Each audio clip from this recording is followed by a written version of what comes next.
Erev Tov Chavrim, I'm Stephen Ben-Nun. You're watching Israeli News Live, already made mainstream media, something that we should have picked up on ourselves there before it did, but it's all right. Unfortunately, it's a very tragic day for the U.S. and British forces inside of Syria. One British, one UK force has been killed by an IED that was planted near Mumbai. Very concerning to me because the Turkish-backed forces may be the ones that are actually responsible for this IED attack on U.S.-UK forces. They're actually a UK force that was embedded with U.S. Special Forces there patrolling the Mumbai area. Now, just the other day, there were seen U.S. forces withdrawing from Mumbai, but undoubtedly not all of them. And of course, the French forces, French President Macron has met with the Kurdish YPG and has vowed to send in his forces and protect them inside of Syria. Finally, someone willing to step up to the plate with the Kurdish people inside of Syria there. And now, President Trump did maintain keeping the U.S. military with the Kurds in Mumbai there in northern Syria near the Euphrates River, but unfortunately not willing, neither Russia, either one, willing to protect the Kurds up in Afrin while they were practically genocide in that locality by the Turkish military and their backed militants fighting in the area, including the Free Syrian Army, who is trained by the United States over in Jordan. But very troubling indeed, Al-Qaeda, al-Nusra forces, and several other forces fighting in that area. Now, of course, I find this rather odd, the timing of this, because President Trump was just stating yesterday that the United States is going to pull out of Syria. We need to get out. We need to go home. You know, the last time President Trump said this, next thing you know, there was an alleged chemical attack, and then the next thing you know after that, President Trump is changing his tune and sending in 59 cruise missiles, Tomahawks that is, into Syria against the Syrian government for the alleged use of chemical weapons, which was actually carried out by the al-Nusra affiliates there, backed by, no doubt, as we pointed out from Seymour Hersh's investigation, by CIA officials working with those militants to use chemical weapons. Now, we see an IED placed on a roadside there that has killed an American soldier and also a British soldier, wounding 5 others. You just can't help but wonder if there's not a deep state trying to keep Trump in Syria. I say that because, of course, again, it's just kind of odd, the timing of this. The same time we saw this last time and what happened, and then now we're seeing this all of a sudden. Trump is wanting to call the troops back home. And the State Department was saying, we haven't heard anything about withdrawal from Syria. Well, I can believe why they would say that, because we're steadily building new military bases in Syria, especially to the east of the Euphrates. So, yeah, it doesn't look like the deep state is planning on moving anywhere, but President Trump might say one thing, but the deep state's got a totally different perspective. Well, all you have to do is make sure we have casualties in the U.S. and the UK there to turn that table around and to dig our heels in even deeper and to push Trump into doing exactly what they want him to do. So, waiting to see how President Trump reacts to that. Now, according to the Amman News, Lebanon newspaper there, says photos have emerged showing U.S. motorized forces patrolling the front line with Turkish-backed rebels near the city of Mumbai in northern Aleppo province. Said the stepped-up U.S. patrols in defense of the Pentagon-backed proxies comes as Ankara is making serious threats about launching an offensive to expel Syrian Kurdish forces from Mumbai and its surrounding countryside. There are reports that Turkish-backed rebel groups guided by Ankara are already making preliminary moves for a major military operation against U.S.-led forces in Mumbai, Recently, 2 troops of the U.S. coalition, at least one confirmed to be an American, were killed and 5 others injured. Now, that's what we just spoke about here a moment ago. But here we are, the U.S. forces there in the background on this picture there. And, of course, down where the photo is being taken, this is where your jihadists are at on the road there. So, yes, U.S. forces very close to them.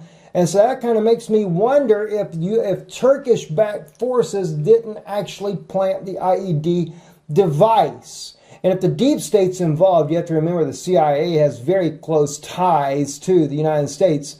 CIA has very close ties to the Turkish government.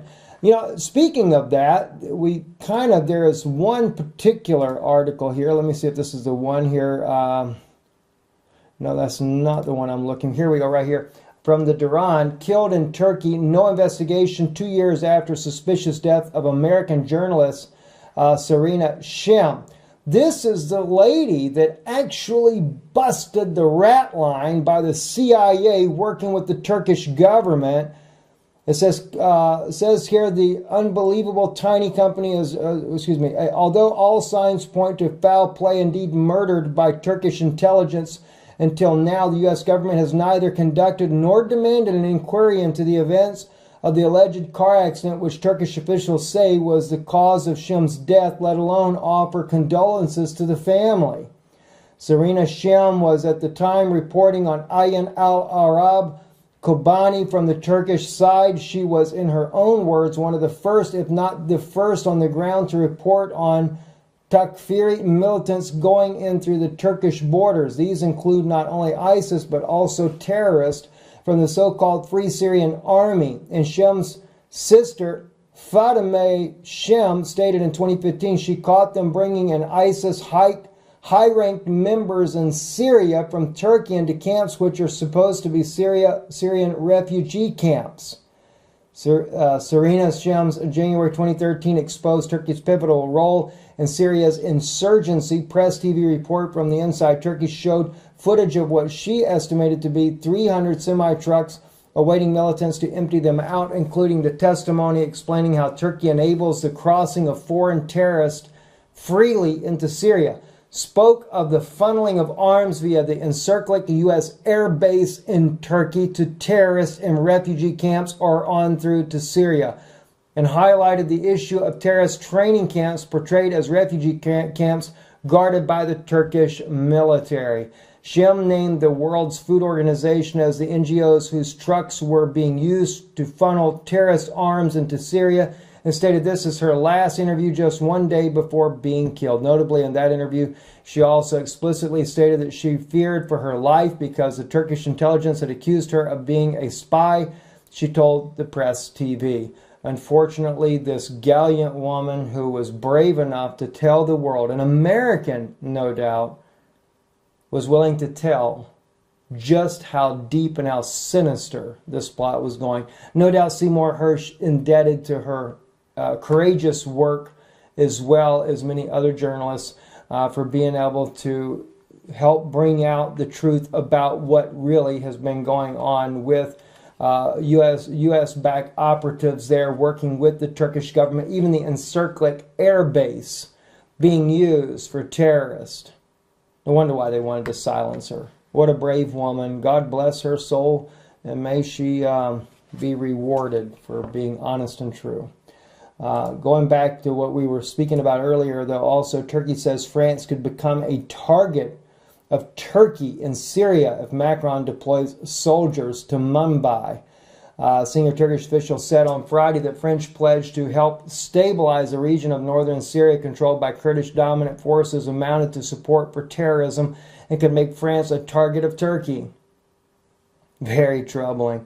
French backing of the Syrian Democratic Forces, dominated by the Kurdish YPG, has angered Ankara at a time when it's fighting the YPG in northern Syria. Wish somebody would step up and push Turkey out of the country, but I don't know if that's going to ever happen anyway. But at least France is willing to do this much. Also, we have here, according to Kurdistan 24, French soldiers stand at a French base outside the northern Malian city of Gao on January the 2nd, 2015. This article here talks about how the state-run Anadolu news agency revealed the locations of a number of French soldiers based in Syria, Kurdistan, Rojava on Friday, just one day after French President Emmanuel Macron reiterated support for the Kurdish-led forces there. So I guess the Turkish government is wanting the world to know they know exactly where French and American forces are. But will the Turkish government really go against the U.S. or French forces? Or is this all just a game? Is it just a play? Is this to get more forces in the region there for an eventual takedown of Damascus? I don't know. I watched this carefully and cautiously. You know, they talk about, I heard someone say that they're demonizing President Putin, saying that he is the Gog of, he is Gog of Magog, and they're waiting for the demons to come into Putin to cause him to come against Israel. Is anybody really that blind?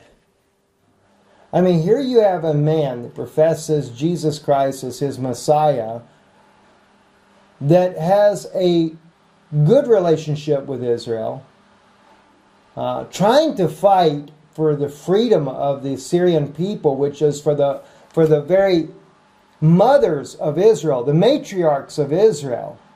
We're talking about Rebecca, Leah, Zilpah, Rachel, all the mothers of Israel, all the matriarchs are from Syria. And here we have a president that's willing to fight for the descendants of Israel, for their family members. And he's an ally of Israel. And he's even warned he's warned President Assad not to strike at Israel. But on the other hand, just contrary to that, you have this demon over here, Mr. Erdogan, meets with the Pope of Rome and said they both have one thing in common, that's against Jerusalem, against the Jewish people. And he's calling on 57 Muslim nations to be able to come and fight to take Jerusalem if need be. And he'll also rally together any NATO member nations as well. And he's there to try to destroy anybody that's even associated with the Jewish people. Come on. You want to look for somebody that's possessed of a devil, that thinks he's a caliphate, that thinks he's probably the Mahdi or whatever the thing may be there, that thinks he should go liberate Jerusalem from the Jewish people. The guy's standing right there in front of your face, and half the people ain't got enough eyes to see anything. Why? Because you've been taught by these hirelings that are supposed to be shepherds over the flock, that have been telling you now for the last, 100 years now, that it's Russia that's the king of the north. Or it's Russia is Gog of Magog. When any other time in biblical history, it was either Rome or Turkey or, in fact, all the nations that are mentioned in there, most of them are associated with modern day Turkey. Jeez. The prince is a Roman prince, so I do believe that. And they have met together. There's your Gog of Magog. So why is everybody waiting for Putin to be possessed of some kind of devils? I don't say that Putin's an angel, by no means. Please don't get me wrong. I don't want to go there at all. But the point is when it comes to seeing someone that is certainly bent, certainly demon-possessed from a spiritual perspective, Erdogan seems to fit the bill a whole lot better than anybody else, and yet people are still looking somewhere else. Very troubling. Anyway, not a very good situation that we see going on right now, and our condolences to the families, the American soldier that was killed in Syria, as well as the UK soldier that was killed. Our condolences to the family there, and of course our condolences to all the Kurds that have died in the onslaught of the Turkish government against these people, and all the Syrians as well that have lost their lives. Let's not forget them. Let's not forget the children and the mothers that have been killed in this country. These, if you are Jewish, if you are an Israelite, if you are from any of the 12 tribes of Israel, remember, these are the families of the children of Laban and their descendants and their relatives. There are relatives as well. Pray for them as well. And the Christians of Syria. Don't forget about the Christians of Syria. That many of them are the remnants of the house of Israel. I'm Stephen Ben-Nun. You're watching Israeli News Live. Don't forget to support the broadcast. We need your help keeping this on the air. We can't do it without you guys. You're the ones that make it happen. IsraeliNewsLive.org, or you can mail us right at the end of every broadcast, our address in Europe as well as in America. If you send it to America, we will be returning the end of next month there. We will be able to pick up our mail. They're holding it for us, so please help us to keep this going. Be going into some very deep teachings coming up now that we're in the Passover season. Can't wait to share those things with you. I'm Stephen Ben-Nun.